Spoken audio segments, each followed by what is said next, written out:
Welcome to Season 6 of the RAG podcast. Now, for those of you who don't know, the RAG stands for Recruitment Agency Growth, and this show has been around since early 2019. And every week, we are obsessed with finding out how the world's most successful and innovative recruitment agencies and their founders have got to where they are today. In Season 6, alongside the founder's story and the inside information of that business, I also want to focus on the reality of today's economy. There is so much noise about this inevitable recession that we find ourselves in right now. And where it's going to go, is it really having an impact on the recruitment sector? Are they seeing any change in job flow? Are they seeing any change in candidate control or activity? What is going on? I want to find out. So every single week, I want to forget the propaganda, forget the noise. I'm going to speak to a real life recruitment owner and find out what is going on in their business. I will bring it to you every single Wednesday from 12 o'clock across multiple platforms. Stay tuned.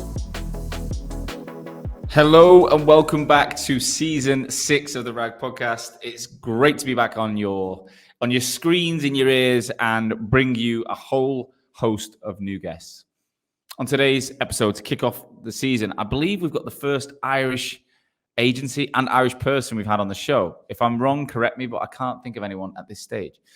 A guy called Ed Rossiter is co-CEO and co-founder of Phoenix Search, which is a professional services, financial services, and tech recruitment agency headquartered in Ireland, started in Dublin, but they also have an office in Limerick where Ed lives. And now they've got an office in London and they're moving to the US and Europe. Now, what I love about this guy is he only started in 2018. So it's like 4 years old. Already at 45 headcount and growing. And they've just took €1 million investment from their initial backer to scale the business with another 250 hires over the next 3 to 5 years. So Ed is trying to grow something rapidly with structure and process and quality. In this episode, you're going to learn some really practical tips on how you can get your business ready to go from 10 staff to 50 staff and then 50 to 100. In a year's time, Ed predicts to have 100 staff and be in the US with multiple offices. He's not messing about. The guy's only 33. He's got a young four-month-old child. So he's got so much going on personally and professionally, and he's given us the time to share it all today. So, without further ado, Ed, welcome to the RAG podcast. Sean, thanks for having me. Pleasure. Season 6, episode 1. You're the first person. How do you feel? So much pressure. No way. Off. Mate, you're what an episode. What a guest to have on season 6. And I believe you've listened to a lot of the episodes in the past. Big fan.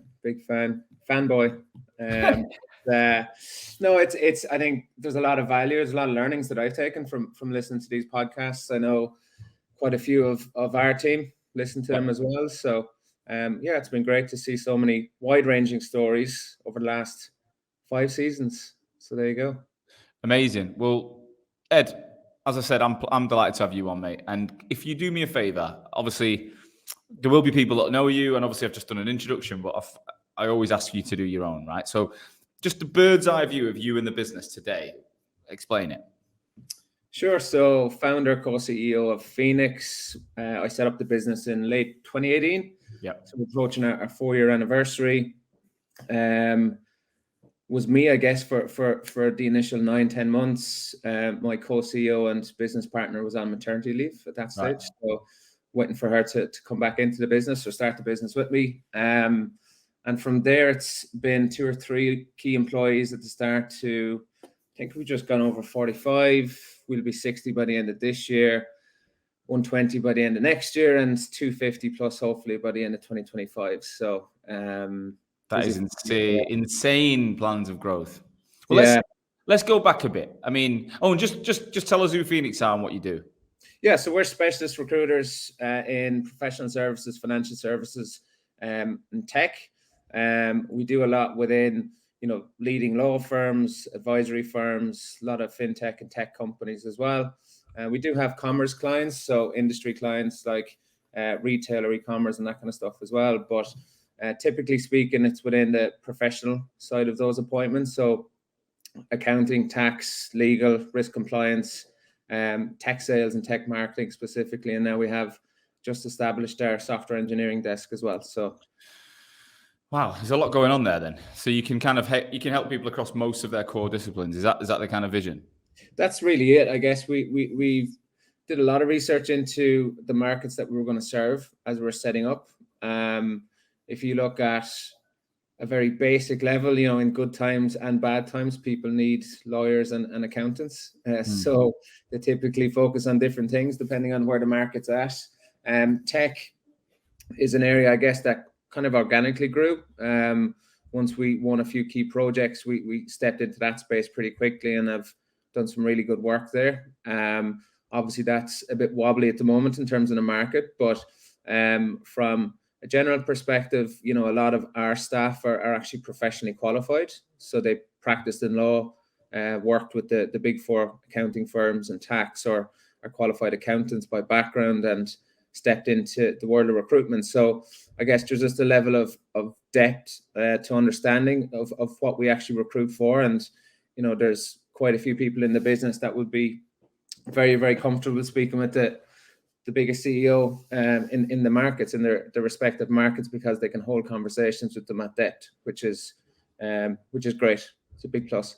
Like it, yeah. That kind of conversion of an industry expert into a recruiter, it's like, it's the holy grail, I think, personally. Like if you can, because they come in with networks and knowledge and understanding at a level that you can't buy.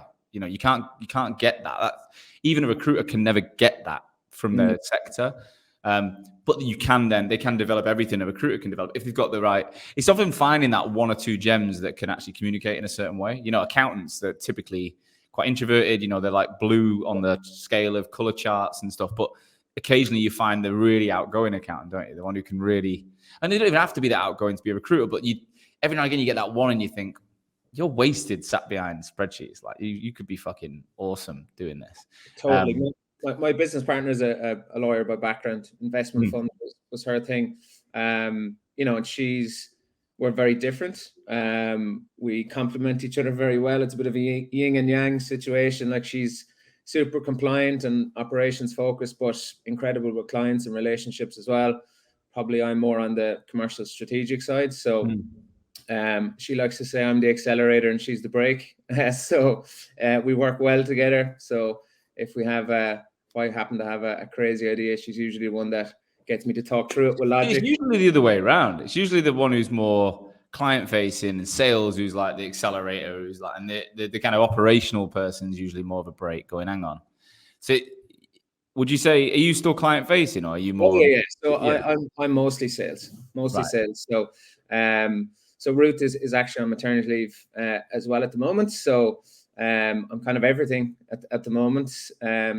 Doing her job poorly and trying to keep my one as good as it was. So it's it's challenging. I guess we just complement each other very well, and we have a good mix of people at senior leadership level across the business now, across all our offices across the UK and Ireland. So as a leadership group, I think there's a good blend of experience, professional experience, sales experience, recruitment experience, which works quite well.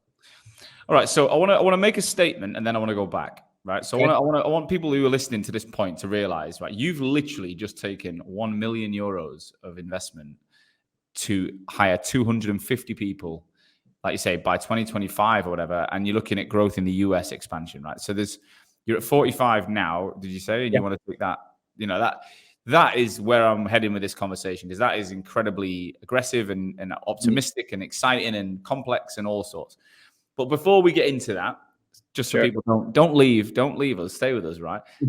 Let's go back and so tell us, I don't want to go into your recruitment career too much, but how long were you a consultant before you started your business?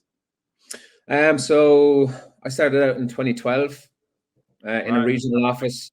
Yeah, it was actually with BDO, the accountancy practice. They had an exec search division or team that they used to work with their clients on behalf of. So just got a shot, took it, really liked it, and then ended up moving into Morgan McKinley, obviously a big brand. So I decided at that stage, if I was going to do recruitment, let's get into a recruitment brand. Obviously BDO have a lot of different divisions. Recruitment isn't one of them. So Morgan McKinley was a great place. Yeah, really enjoyed it. It's actually where I met my business partner as well, Ruth. Was that in Limerick, was it? Yeah, so that was Limerick, 2012, midst of the recession in Ireland, which basically imploded the country. Wow. It was scrappy, I would say, but thinking back, it just forced you to be really good. And if you got an What drove that opportunity, recession in 2012 in Ireland? so sorry, it was still the aftermath of 20. Still the after GFC, right? Okay, yeah. Because that's when Yeah. I moved to London in 2012. I started in recruitment in 2011, moved to London 2012, September. So right now, 10 years ago, Yeah. I started on the 4th of September. So literally right now. And the market, I remember being, we'd just come out of the London Olympic Games and it was things were good. Like we had a really good period when I was in London. I think 4 or 5 years of great guns. But yeah, a couple of years before was painful. So it was still scrappy even when you got into it. Yeah, I think there's a mixture of reasons why, like you're saying there, London, obviously big financial hub, major city. Dublin was probably coming out of it. I think 2013, you started to see the majority of Ireland come out of, the aftermath of that, which was pretty heavy. I was still in university at the time when it really hit.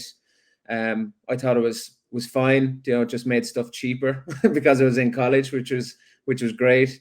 So it didn't really land until you got into the working world. And I couldn't get a job stacking shelves for, merchandising for big retail brands. There was people with 20 years experience getting those jobs because no one had a job. So decided to do a couple of my own little ventures to get the experience more than anything. And it was never going to make you a living, but it gave me experience that I just wasn't going to get elsewhere. And I didn't want to do the whole Australia thing. A lot of my friends moved there.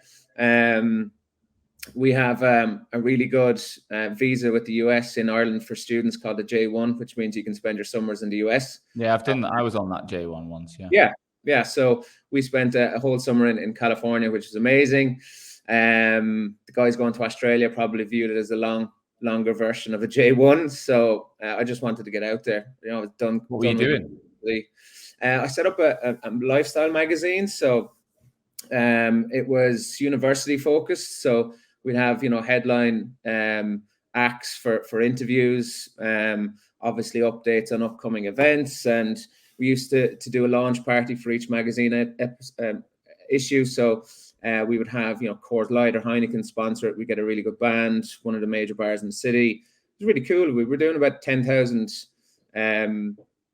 magazines a month at one stage. Wow. So, and I was on the sales side, so I would get the advertisers so we could pay for the printing of the magazine. So just forced you to do things that maybe you weren't totally comfortable with, but gave you a taste for running something.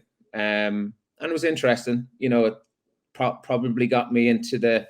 So that was when you were a student? That was before recruitment, was it? After university, before I got into recruitment. Yeah. So when you were in recruitment then, when was it sounds like you had an entrepreneurial flair already. Like if you're doing shit like that and when did you know you were going to start your own firm? Can you remember that moment when you were like? Yeah, I think pretty quickly into recruitment itself. When I started out with BDO, I decided, I really like this, but I want to play in the bigger leagues, I guess. So that's what brought me into the Morgan McKinley's regional office. You were constantly seeing the big numbers that the big billers were doing in Dublin or globally. You just didn't have the opportunity in the regions. So I took an opportunity, I guess, to get a promotion. I moved to Dublin, kind of rebuild the accountancy and finance team there under a really good director at the time who was moving to Dublin as well. So that's really kind of where it kicked off. And, once I grew a network up there, I said, I'm going to do this myself in time, and progressed up to management plus level in Morgan McKinley. And the big gap, I guess, was the operational side. So I didn't know how to run a business of any kind of scale at all. I didn't really understand how to, do finances or forecasts or anything like that. So I needed to see a small place in action that I can be closer to all of that kind of stuff and have an impact on it and see if I can actually shape it. So by chance was just offered a role with a small boutique agency. It was run by husband and wife. said did big ambitions, but didn't turn out to be that way, I guess. Always viewed it as a 2-year run where I could learn as much as I could and go do it for myself, which planted a good seed, I guess, and a nice little landmark to work towards. So by the end of that kind of 2-year period, I was good to go. Right. And how old are you now, Ed? 33. Right. So you started your business at, what was it, 28, 29, something like that? Yeah, about that. Yeah. It's, it's comfortable. It's a punchy age to do it. I think I was 30, just turned 30. So I'm just turned 36, which depresses me a little bit. But I don't know. I think that period of time in your late 20s, early 30s is you've worked for other people. You've picked up so much information, your knowledge. Yeah. I don't know about you. At that point, I just bought a house, but I didn't have any other real responsibilities. Yeah. You kind of, what's the worst that can happen? I'll just go back and get a fucking job. I can bill, it's fine. So you've got this window, haven't you? I think of a period where you've got to you've got to do something if you've got that mindset. I think if you wait to 35, 40 and stay in an agency, you then need to go down a different route, which I've actually interviewed in the last month or two. At the end of the season 5, you probably listen, like people like Tony Phoenix Coles, Roger van der Roop, Roop van der Voort from PCN. I've got a couple coming on this season who manage really big fucking agencies, but all of them had that kind of 30 to 35 period where they got into that management layer and they're going to be doing really fucking well. Yeah. There's a different route to wealth, and I don't discredit it, but if you've got that entrepreneurial flair, I think there's a period of time in there you can just feel it. Yeah, I think it was, that itch that I just had to scratch as well, in the space where, you had become an expert and quite well known in. So it was always the plan. And did you know Ruth? You said you met Ruth at Morgan McKinley. So was she working with you in your previous, in the agency you went to in between? So she came across to that agency as well. Yeah. So, and one of our directors in Phoenix was also working there. So we all knew each other, I'd say to a degree. So that certainly helped, and probably joined that particular small agency. In Dublin then, or in Limerick? Yeah, Dublin. Yeah. Did you move over? Say again? Did you move to Dublin, or is it commutable? No, so I moved to Dublin. So I've recently just moved back to Limerick in the last 12 months, and I spent 5-6 years in Dublin. So, yeah, miss Dublin. It's a great city, it's a great place, but it's just not cost effective at the moment. So I have a small baby now, 4 months old. So I got to think of bigger things as well. Yeah, I like it. It's a bit like me. I was in London for 9 years. Now I'm in Sheffield, which is not as glamorous. I love it, actually. In fact, you got the Peak District within 10 minutes of my house. Cost wise, it's so much more achievable to do what you want to do. But you can be in London in 2 hours on the train direct. You can be in Manchester in 1 hour direct. It's the actual location's brilliant for being at places. Yeah. So tell me then. So when did you know? Right, we're going. And how long did it take from the second that you and Ruth were like, right, let's go now, to actually starting the business? Yeah, so Ruth was actually pregnant at the time that I left. So she was planning on staying, really. For me, like, the ending wasn't what you would have hoped with that particular agency. I think there was a point in time where, I was pushing for bigger things. They probably had said that was the case, but then realized maybe it wasn't, or, so kind of came to a natural, pretty abrupt end, I would say, which was tricky. But, that little push was probably what I needed as well, and I was kind of backed into a bit of a corner. So I had to make it work, which was great. And I think that's probably not the healthiest fuel to use, I would say. But it definitely got me out there and moving pretty quickly under Phoenix, which was great. And is Phoenix the whole ashes rising analogy, or is it? Yeah, that's obviously what it is, right? But it's right?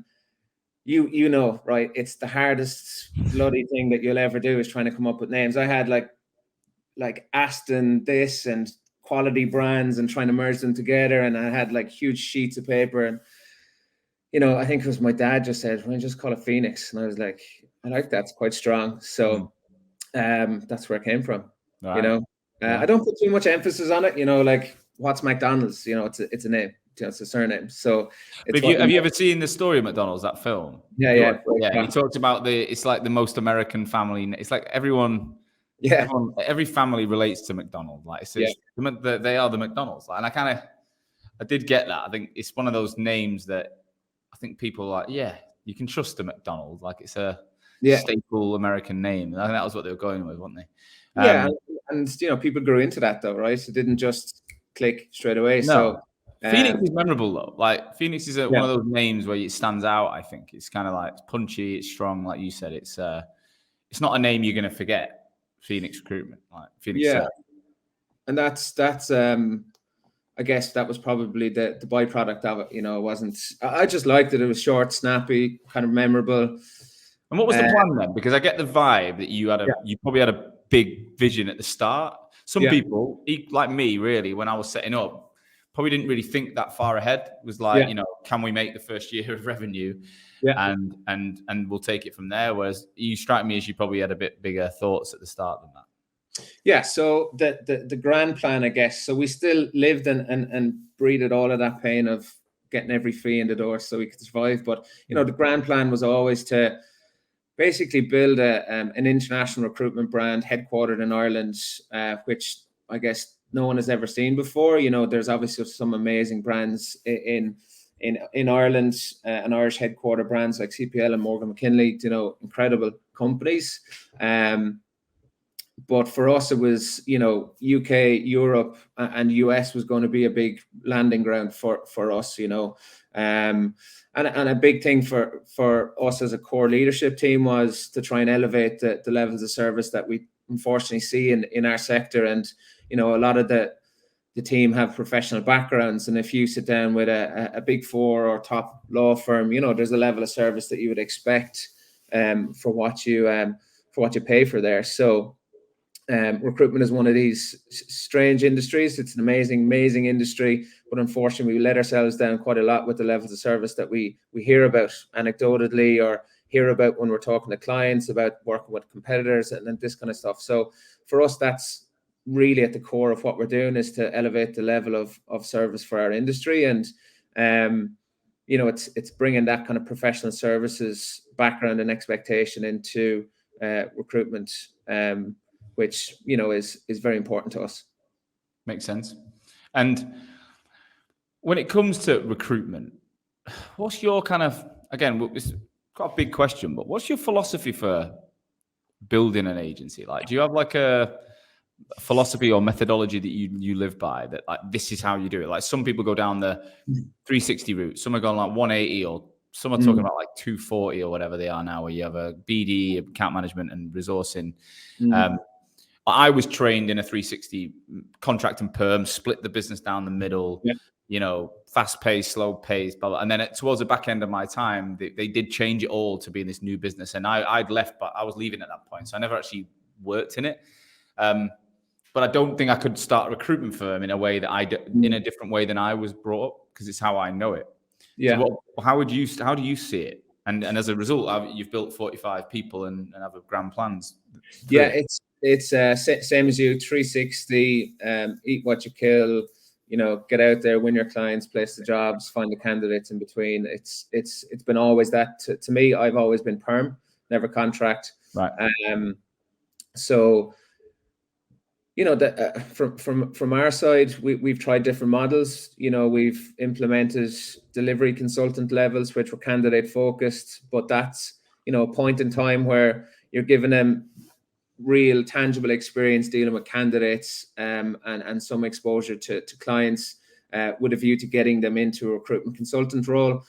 I think there's been a lot of learnings around that for us.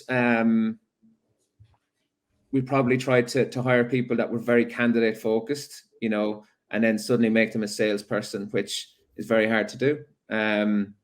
So we've recently kind of changed that again to go back to recruitment consultant, but it's recruitment consultant title, but the first 3 months are gradual development into candidates, and then more commercial stuff as well. So probably is more 360, but we have a big emphasis on, from our management level upwards, that they're the people that do the most commercial work. So like strategic business development, we have obviously the advantage of multiple offices now as well. So if we have a big client in London, handled by Amir, who heads up our London office, and they have a Dublin operation, we're all trying to sell for each other. So it goes back to that elevated level of experience in recruitment and service. So we want to make sure that our experts are the ones that our clients deal with, to the point where our consultants behind us become experts as well. It goes back to professional services, like we've seen it before. Like you don't hear of the most junior people in a Big Four accountancy firm dealing directly with a CEO of a business or a head of HR for a business, right? But recruitment is oddly just one of those industries where everyone does everything at all levels and expected to get the same results, where for us it just needed to be a bit more strategic, especially when you're building a brand and a reputation behind that too. We wanted to make sure that because we have these experts and professionally qualified people, that they were the lead for a lot of our strategic business development to win these projects. And then our recruitment consultants will get exposure to that in time. Yeah. What do you see? What did you see in the first year then? So obviously you've got this vision, but it's just you. Like, Yes. How much do you stick to your vision in that year, and how much do you have to kind of fucking make it work in any way, shape, or form? Make it work in every way, shape, or form. It was party time when you were winning 5k deals. It was just me. It was survive and get to a point where we could potentially hire some more people. And I know you mentioned obviously our recent fundraise, but I was lucky to get a small investor in. I kind of painted the vision to him over lunch without being a sell. Very well-known guy, very wealthy guy, and has a number of investments. And the way he said it was, I'd back you if you were selling ice creams at the end of a pier. So I'm with you. It was a small amount. It really only got a few people in the door from a salary perspective, but it just accelerated things a little bit, and it made it, I guess, that vision a little bit more realistic, right? But you leave that lunch, you're back into the office, you're chasing invoices again and trying to get CVs out the door. So nothing really changed. That first year was survival. There's no doubt about that at all. Up until probably very recently, it's that feeling has only kind of left a little bit. Yeah. There's still that paranoia. Where did you find yourself headcount wise at the end of year one, and what sort of numbers did you do? So we were at 3 people, I think, end of year one, with Ruth and David, the director, joining in like September. So I think it was like 250, 300 or something like that, mostly from me. Yeah. So year 2, I think we had 2 or 3 extra starters, and that was start of 2020, which was our first full year together. What a year to get together and start putting world domination plans in place. We got to about 10 people by the end of that year. Yeah, with about. How did you find being so young in that as a business when walking into COVID? Like, how did that either benefit or hinder you, do you think? Initially, it was total fear, really. Like, I mean, we had busy amount of projects on. We had, some clients that had 15, 20, 25 roles with us. And suddenly you're getting phone calls saying, we can't deal with you, and I don't know if we ever will again because this is after happening. So you're just seeing all your hard work basically disintegrate in front of your face, which is very, very hard. One thing I'm pretty proud of us as a leadership team is, when stuff like that happens, and hopefully it'll never happen again, but we don't tend to panic that much. It's find the logical route out of it and, get a plan in place and then just execute on the plan. So like for us, it was one of the best pieces of advice that I got at that period is and we were small enough to do so, right? I guess there was only 6-7 people in the business at the stage. So we didn't reduce salaries. We didn't reduce commissions. We brought everyone together. We got a real fighting spirit going. And obviously we were working from home as well. So probably similar to yourself, Sean, we just knuckled down and got to work and fought our way through it. And, as we got a bit more success and we found that the areas that we typically recruit in, like financial services, was pretty stable. Once people figured out that they could work from home and they could do it pretty effectively, then it was kind of game on again, really. By like August, September, everyone sort of figured it out, didn't they? It was like, yeah, and I think even before that, for us, we saw a lot of agencies panic, which was totally understandable. We saw a lot of really good people come back into the market and haven't been let go, and a lot of sizable enough agencies, which is owned and led by one person or two people. They let some really good people go, and not furloughed. They were let go, redundant or whatever. So we were a little bit brave, I think, at that stage, and we managed to pick up quite a few. So when we went from 5 or 6 to 10 people, that was a pretty experienced team at that stage. Yeah. It gave us what we call our pillars to, multiply the business from 10 to 40 pretty quickly then, because we had potential leaders in the business that were really good. And they hit the ground running, and one thing led to another. Obviously a lower cost base, working from home, and all of these things played to our favor. So we were actually really healthy coming out of that initial save some money in COVID and put some away and got yourself in good shape. Yeah, obviously very, very tough period, right? And horrific in a lot of ways, but for us as a business, in terms of survival, we actually probably thrived a little bit, which was good. So going into 2021 then, which was a funny old start to the year, because COVID kind of reared its ugly head, didn't it? With was it Omicron? No, it wasn't Omicron. That was 2020. Was it Omicron? I think so. I can't remember. It was just, all I know is it was, or was it the Delta variant? It was a Delta variant, I think. Delta, there you go. Delta won it, and it went fucking mental. And I remember moving to Manchester, got this flat and paid for this accommodation with like gym, and it's got all these football pitches and facilities, and then it all just got shut within a week in November, and I was like, fucking, it didn't open till April. But again, I think the economy was booming, so like everyone I was talking to was still doing really, really well at that point. Yeah. So what changes did you see from you as a business owner when you go from 10, and as you just said, you found some really strong, solid foundational people that you go, what do you do next to then turn on that, right, we're going to go to 40? Because not many recruitment agencies actually break past 10 and stay past 10. They kind of hop and boy up and down at that point.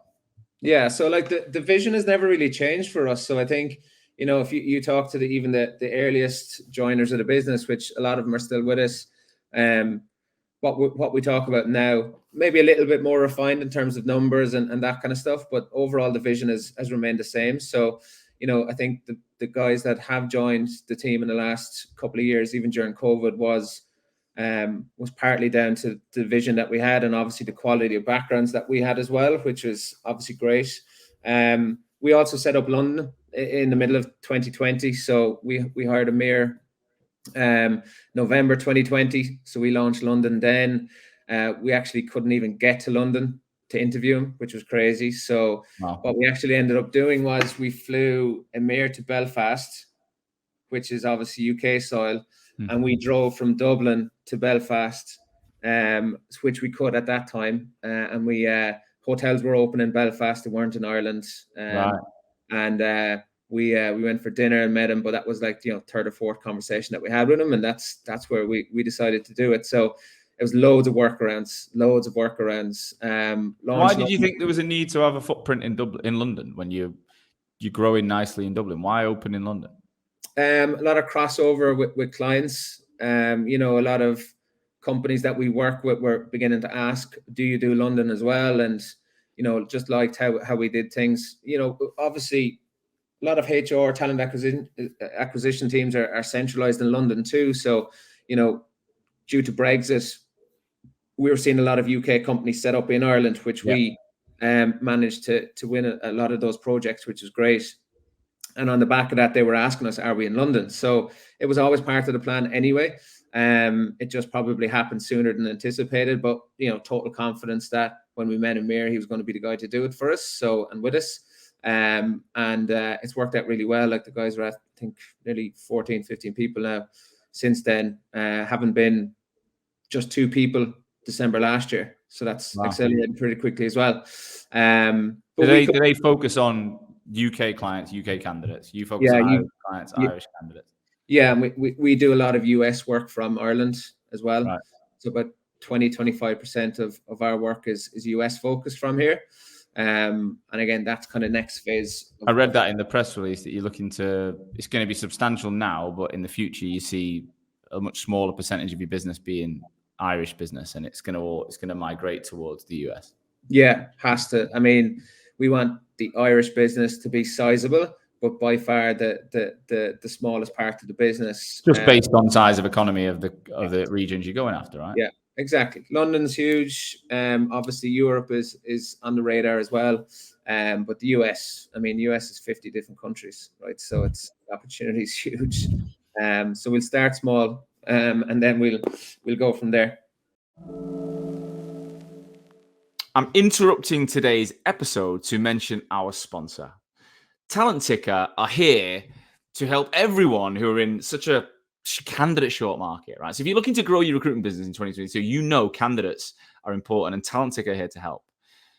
What they do is they help recruiters work smart and not hard. They've got over 300 agency clients, recruitment agency businesses that use Talent Ticker, and that helps them connect to the right person at the right time for the right reason. Okay. It also automates a lot of monotonous tasks we use and provides simple tools to identify ideal and off-the-grid candidates, people that are under the radar for open roles. So if you like the sound of finding more deeper level talent that's not exclusively on LinkedIn, for example, then get over to www.get.talentticker.ai/Hoxo. You'll find the link in the episode and go and take advantage of the special offer they've got on there for our listeners. You start growing London. What's your role like at this point? So you've now got a head of London. Is Ruth back from maternity?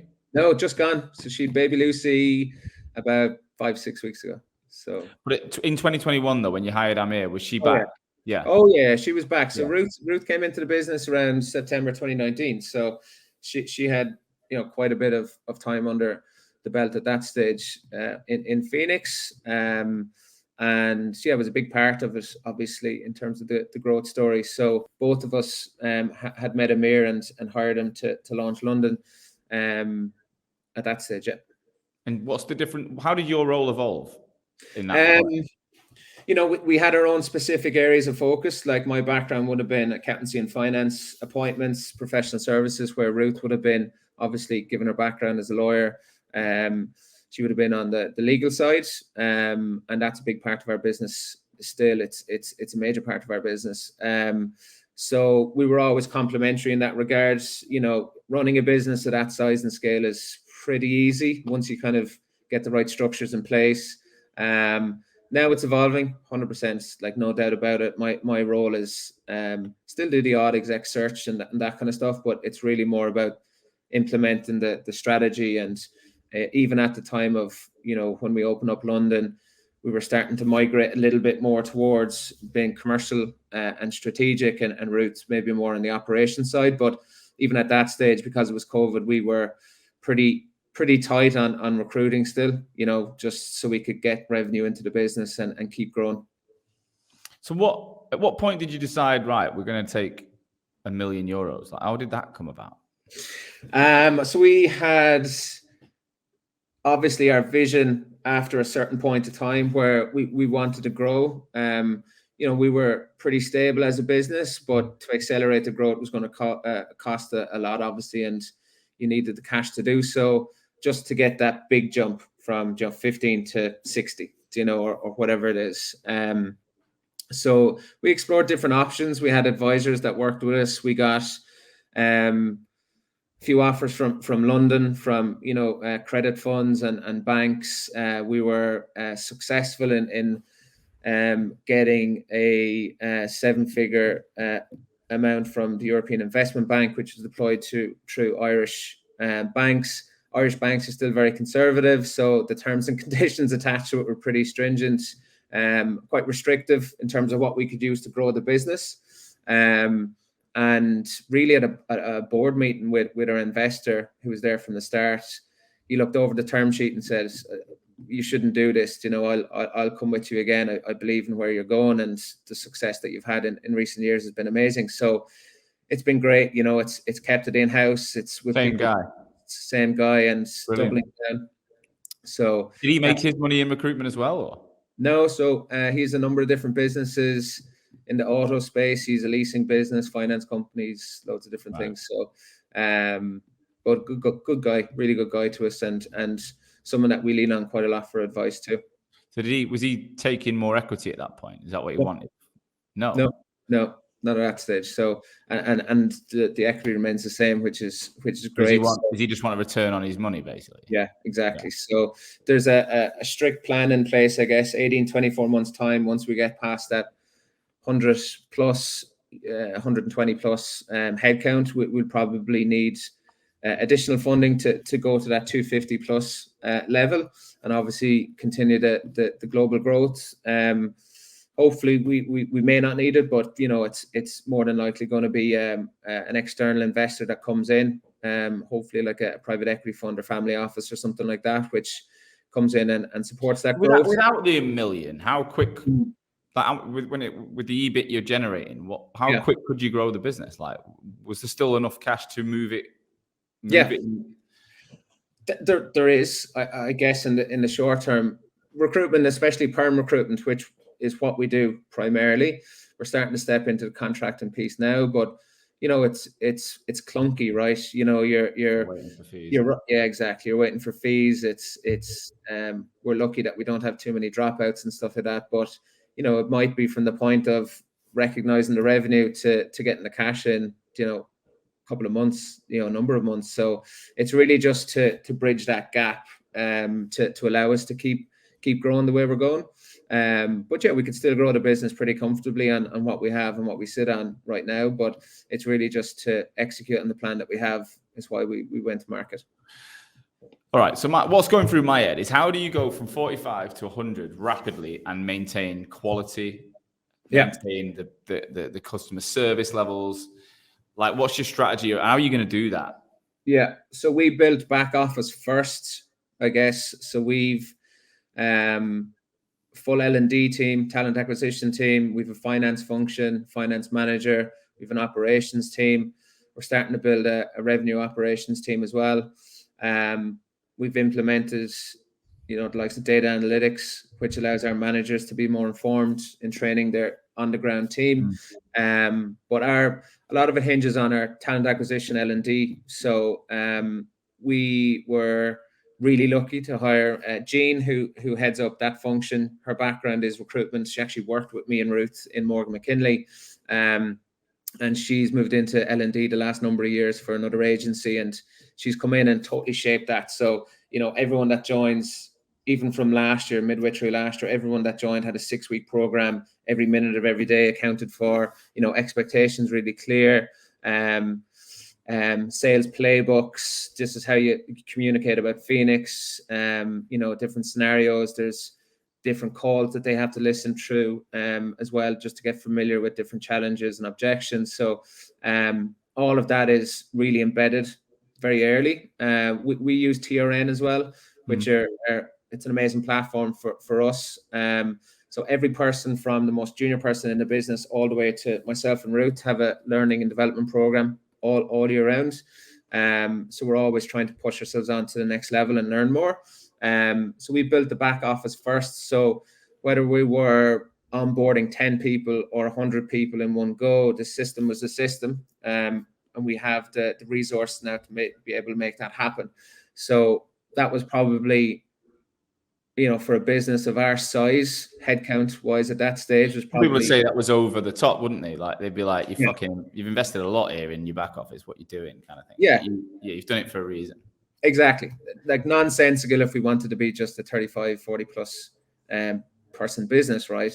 But we're getting ready for the next stage of growth. So, you know, next year we'll be onboarding 5 to 10 people every month, pretty much. Where are you going to get them from? Where's your strategy for people? Because everyone knows it's always been challenging, but right now, fuck me, there's literally nightmare to get people in our space. Yeah, so doing all these podcasts helps. So this is the hiring strategy. Come No, on, get in with him. But plan, yeah, seriously, what is your strategy? it's not doable you can't scale a business the way that we want without having a blend of different levels. And a lot of our recent hires are graduate, maybe 1-2 years experience. So that's why our learning and development and onboarding programs need to be so strong. And a lot of our recent hires have been at that level, right? So that's kind of where our headcount growth will more than likely come from. It goes back to the right people leading those divisions and teams. They're the experts. They'll impart their knowledge. They will obviously lead that team and that function to grow substantially. But it's going to be a mix. We've no interest in suddenly setting up a construction division, or random healthcare division. So that's not really going to be what we want to do. We want to stay specialist, but our growth is going to come from global growth. So that end figure of 250 plus has 2 to 3 US offices. UK, there's 2 Irish offices. There's multiple European offices. Is it a graduate trainee model? Is that what you're going to go down? For the most part, yeah. Obviously, there's experienced hires and leaders that will be required in different locations for that, but for the most part, it's going to be graduate, early career goers. How long do you see when you bring someone in on average before they start to make a return for you? Like, what's the kind of run rate where you're spending on these people, and what's your kind of expectation of how many do you have to hire for one successful person? Like, what's your kind of, have you thought about ratios in those two areas? Yeah, so we actually only did it last week. We have on average about 10% turnover to date, which is obviously quite low. Yeah, it's quite low. I think there's a couple of reasons behind that. I think maybe we've been a little slow to let non-performers go at certain stages, but we haven't had many of those, thankfully.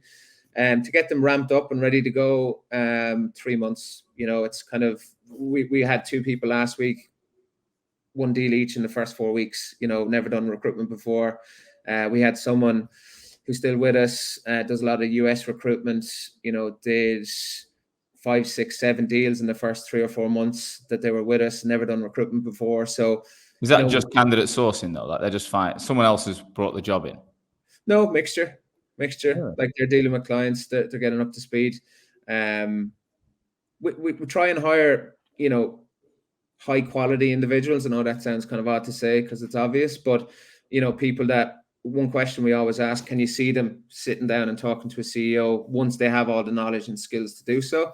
I think that's an important thing for us. You obviously didn't have career changers. We've hired people from banking and FS to come into that team. Our financial services division, there's multiple people there that have worked in insurance on the risk compliance side.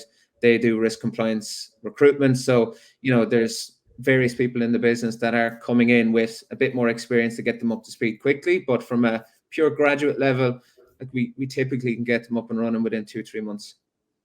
Like it. What's the biggest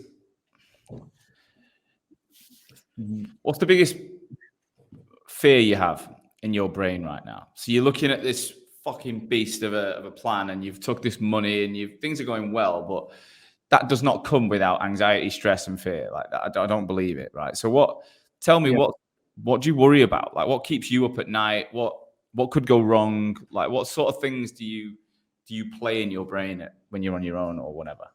I think it's definitely changed. We probably got to a point where we can make better quality long-term decisions now.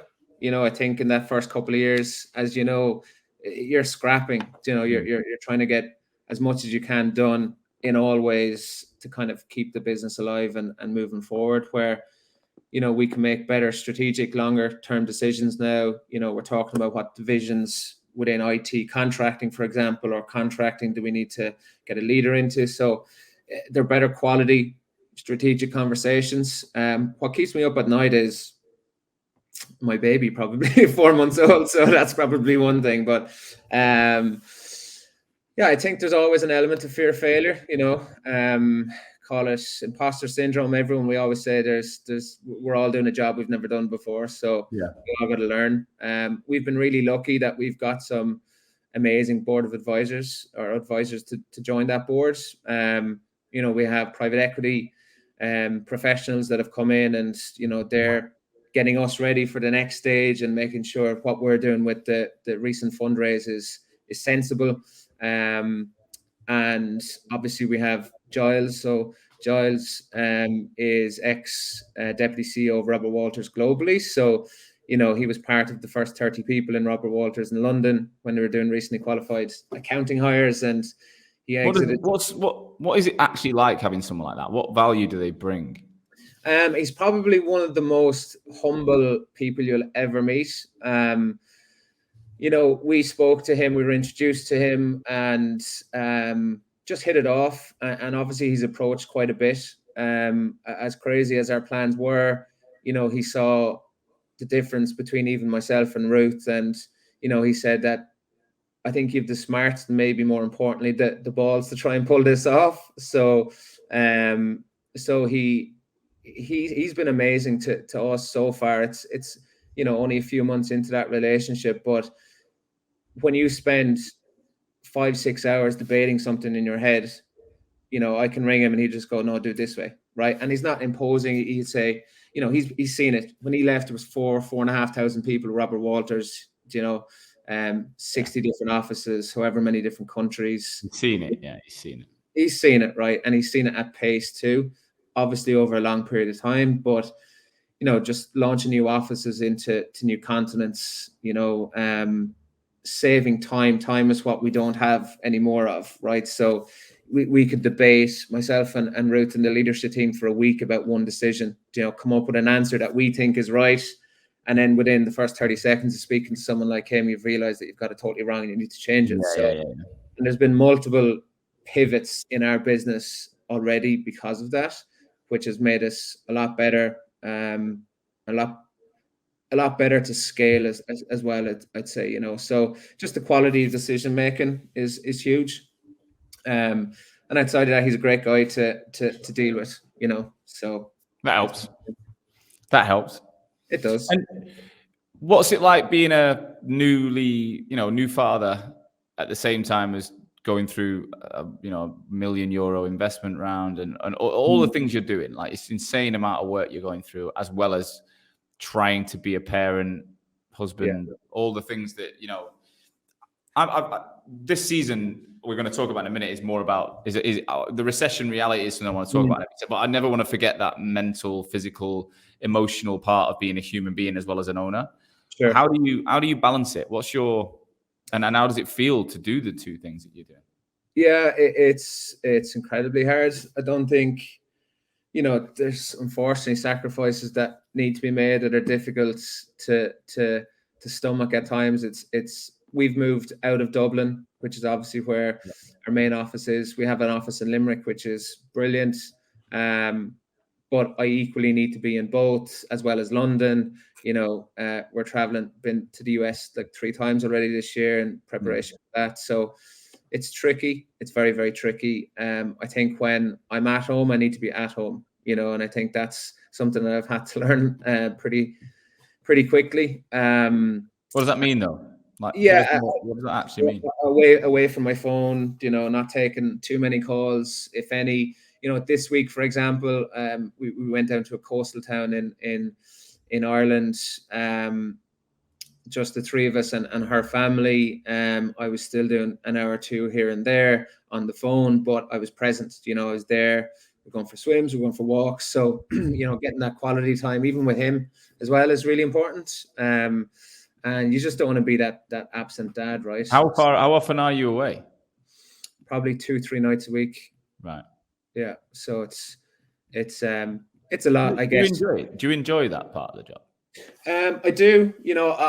I didn't really like COVID. I felt it took the best parts of recruitment out of recruitment for me. I love being on the floor, having fun to a degree, seeing the momentum, the energy, celebrating the small wins. I love that, and I get a bit of FOMO if I'm in the Limerick office and the Dublin office have done something amazing, and I'm like, oh, that'd be brilliant to bring them for lunch, and likewise in London. So I do try and be present as much as possible. I think that's important anyway.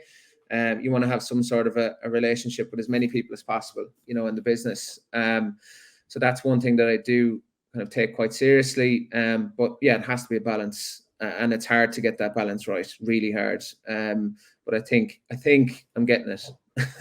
Yeah. I think, hopefully. I've had a funny year because obviously I only moved in with my stepkids in September last year. So it's been a year now. And I've I probably haven't been to London as much as I used to, for work. I've not, obviously COVID stopped it, but then I've probably gone once a month on average. And it's funny though, because we're remote. Me and Amma kind of split the business. My part of the business, the academy where I focus most of my time, is very remote. So I've got one in Chesterfield, one in Manchester, one in so that I'm in Sheffield. So we're all close, and then you've got 3 in South Africa and 1 in Portugal. So London actually has no impact on my day. So Amma's business, which is the bigger side, where we've got 30 employees or whatever, they're all majority. I mean, the half South Africa, half London, basically. There's 1 in Portugal. So he's down there. He's doing that. But I get that. I personally feel so much FOMO and guilt that I'm not. But then the strategy we've designed has enabled him to grow, and he's taken that on, and he's doing a phenomenal job. And we are co-CEOs really now. I mean, you call it COO, CEO, but realistically, we're both doing a similar job for 2 brands. I'm just more outward facing. He's a bit more inward facing when it comes to the shit we share. But I know that feeling. But I feel like now, this year I've tried to balance travel with work and travel to go to South Africa and see my team, but also take my family away. Yeah. And I'm going to LA for work in September, but then I'm getting married in Turkey in October with everyone I know and my family, right? And then so I'm trying to balance one after the other, but I don't know. I always feel like I'm getting it wrong. Yeah, I don't think there is a right answer. I just, where it needs to be family time, it's family time, and where it absolutely needs. I think communication is a big part of it for me. I try on a Sunday to plan my week ahead and let my wife know where I'm going to be and why. I think more importantly is the big thing. I certainly don't want it ever to feel like I'm running away from home to get away from them. And usually there's really good rationale to why I need to be in certain cities. So, but it's a balancing act. I don't think there's a silver bullet answer to getting it right. It's situational, For sure. Well, so let's talk about the recession for the next 5-10 minutes. And obviously this season, I want to get away from scaremongering tactics. I want to get away from just talking about the word recession. I want to just genuinely find out every week from people like you, what the fuck's going on in your business? Is it really happening? Are you seeing it? Are you not? So tell me right now, September 2022, what's the reality of the economic impact on your business? What are you seeing? Mixed bag, I would say. I think, financial services, investment banking, professional services, still very busy. We do a lot within tech. Obviously, that's taken a bit of a beating in the last number of months. So is it tech widespread, or is it certain brands that are like, Spotify or whatever that are letting people go? Like, is it across technology agnostically? What have you seen there? So mostly it's SaaS or fintech solutions, right? So we have a mixture of brands, that are on the revenue-based financing space. They lend money to e-commerce companies. We've data analytics companies that are sold as a SaaS, and everything from healthcare, technology solutions as well. So it's pretty wide. I think the ones where we've seen the most recession-like trends is around fintech. You've obviously read the likes of Klarna, and their valuation dropping from 45 billion to like 6. But we do a lot within the VC and private equity space as well. So I'm always interested and curious how those conversations are trending too. And we have them, or I have them quite regularly. So I'm not an economist, but from what I've picked up, there's obviously been a period of time, 2020, 2021, where valuations were super high and money was very, very easy. Obviously that's going to be a lot tighter but there's a lot of capital in the market that still needs to be deployed, right? So, VC funds and private equity funds, they're not there to hold money. They're there to deploy it, right? So how they deploy it and who they deploy it to is going to be a lot stricter, I would say. But there is a lot of capital. You obviously worked through the global financial crisis. That was a total breakdown of the financial system, where capital just wasn't available. Yeah. So capital still is available. Obviously, there's inflation and that to be tackled with. But, I do some stocks and shares, not much really. I mean, the guys in our team do a lot of it actually. But you look at the stock markets currently. Yeah.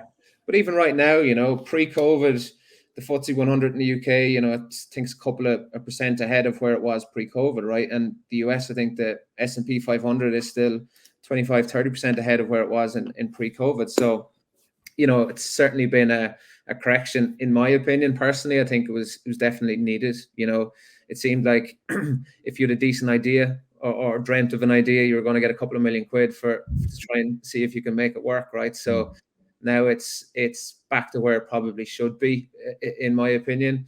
So tech is probably the main one that we've seen wobble. For every 100 redundancies that you read about on LinkedIn, you're seeing 100, 150, 200 job announcements as well. So it's still that kind of yo-yo market from what we've seen. I think are you making any changes as a result? Are you starting to think, right, over the next 6 to 12 months, economically, we could see some challenge, so we're going to do X, Y, and Z? Is there anything you've thought about based on what you're feeling now and what you're predicting for the future? We've probably tempered our growth plans for certain divisions, but we see opportunity in other ones.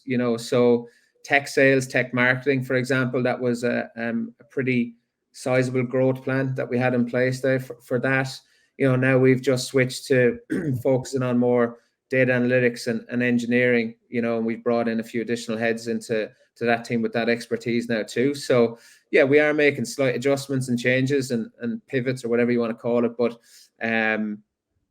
I do still believe that it's going to be a shorter lived recession than what we've seen previously. You're talking about technical recessions from what I'm reading and from what I'm hearing. It might mean that GDP in Ireland drops from 7 to 5%. That's technically recession, but it's still 5% growth year on year, right? So hopefully that will be it, but who knows? If you'd have told me that you'd be potentially looking at World War III and oil and gas prices through the roof after going through COVID, I wouldn't have believed you. So who knows? Who knows? Well, like I said, the point of this is to get the reality of where you are now, and I think you've given us a good piece of information that I feel more confident as a result of. So thank you for that, and I hope people will get value from it. So Ed, if you were gonna sit down one-on-one with someone who's in the first year of their recruitment business growth, maybe one or two people, let's say it's a partnership because that's most common at the minute. Yeah. What advice would you give? If they've got similar plans to you, they're saying we want to grow something. We don't want that smaller lifestyle business, which is absolutely fine, by the way, but they want that. What's advice you'd give them? Advice, I would probably test them on, do they really, really, really want to do it? Because I think that's the difference. A lot of the time, people, of course, who wouldn't want to have a 100 million turnover business with 7 offices and blah, blah, blah. That sounds great, but the journey to get even to a tenth of that is so incredibly hard that you see a lot of people check out after a period of time, and what was global domination suddenly becomes a lifestyle business. And I think lifestyle business is an amazing thing. There's a lot more money to be made in that if you're good at it than what we're doing, right? And there's a lot of sacrifice from our perspective as well. We're very prudent, probably more so than what you'd see in other agencies from a leadership perspective, regularly. And we get happy by this. We see plenty of consultants earning more money than us, which is great. But, it's because we want to do what we want to do. And that's always been the plan. I don't know if I'd do it again. I'll say that much. just knowing how much time and effort and even health issues, I collapsed on the tram and the Lewis on the way to work one morning. It was total exhaustion, burnt out. Just woke up on the floor. People were screaming and shouting around me. It's levels of commitment that probably I didn't even foresee. So I've probably skipped the question I asked you, but Yeah. why do you want it? So you said they've got to work out if they really want it. You've worked that out, but why? What's the point? What are you trying to achieve, and what's the drive in that? Do you think? Well, it's a deep question. Probably because I'm not supposed to. I think simple as that. Regional rural guy from Ireland that lived near a beach growing up. It's why not? I said, why not? Someone has a plan. Why can't If you do 10 million or 100 million, what's the difference? In terms of turnover or no, in terms of your vision and drive, like 10 million turnover is still an incredible business for a guy who's from the regional part of Ireland, right? Why 100 million? What's the point? Well, 100 million wasn't necessarily related to our business, but yeah, it's a plan. I think one thing I will say about us, if we have a plan and we've committed to it, it's going to happen, and that's one of our values is execution. And if we say we're going to do it, we're going to be the team that actually goes and does it, and I think there's a commitment to everyone that's joined the business. I think at this stage, that's probably what fueled it. Initially, it was a bit of an FU to doubters and that kind of stuff, and that kind of fueled it for a while. But that's, But do you want something material, or is there anything at the end of it that you're looking to achieve? No, I'm not motivated by money anymore. No. Not anymore. When Morgan McKinley was highest biller, bought the house, bought the flash car. Not anymore. It's yeah, I don't know, legacy, as you call it that. That's a bit cheesy, is it? But it's I want to stand at the end of this and go, yeah, that was, and why not? It just goes back to that, you can always fall back and do, a 10-person agency and make a lot of money. That can always be done. But while we can, why not go for what we want to do? So I think it's a part of that, and you're proving it to yourself as well. Spent a lot of time in sport and that it's outside of work, and you're always looking for that extra edge and what's next and the next goal, and it kind of just self-feeds. The next thing, you're 2 years down the line, you go, wow, I didn't think I'd get to this point. Why not keep going? So we're constantly proving that this can be done. You'll ever be happy though? Do you think you'll ever be happy with what you've got? We do a podcast as well, which I'm sure you've listened to loads, but everybody, a lot of entrepreneurs that we've had, and well-known entrepreneurs in Ireland at least, have been on it.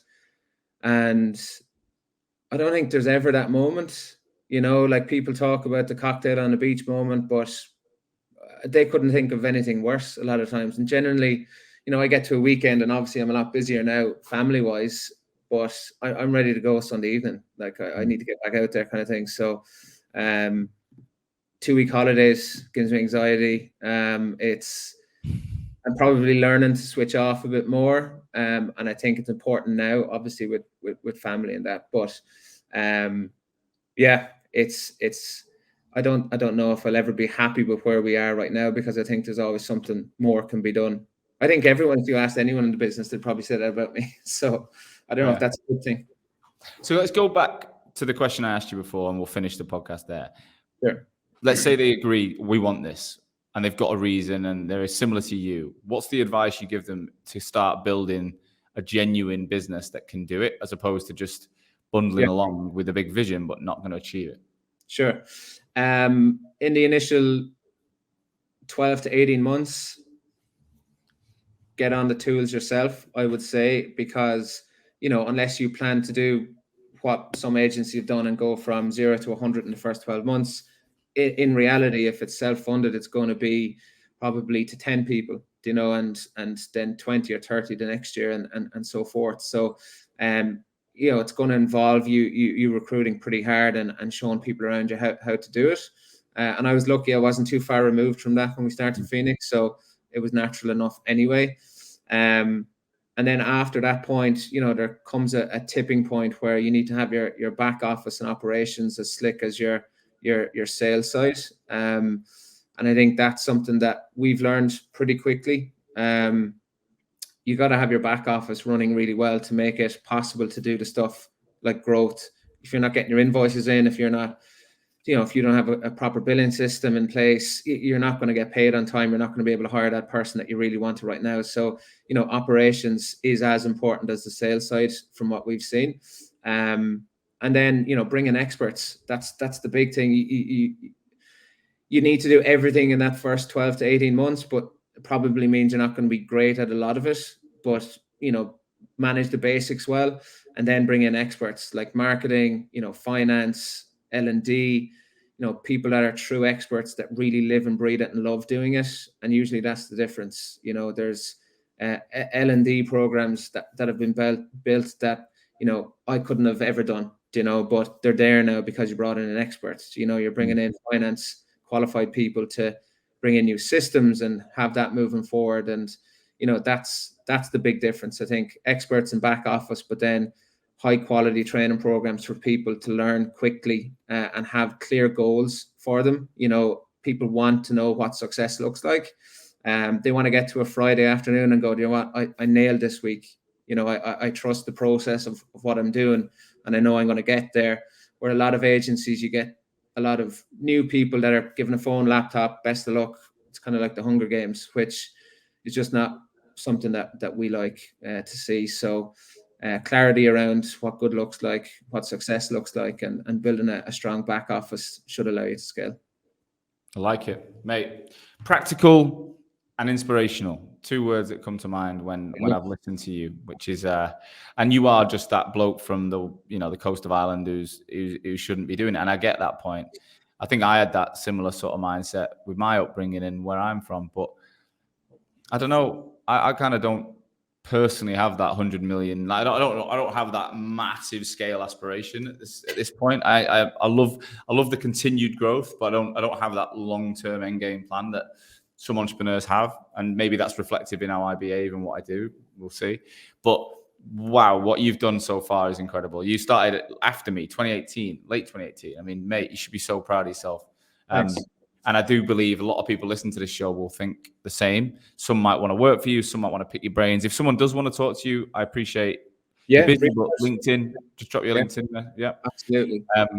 Amazing. Ed, thank you so much. You're going to be back on this show in the future. I want to see part 2. I want to find out where you are on this journey. So in a year's time, September next year, 2023, where are you going to be? Just give me a final commitment and we'll see if you get there.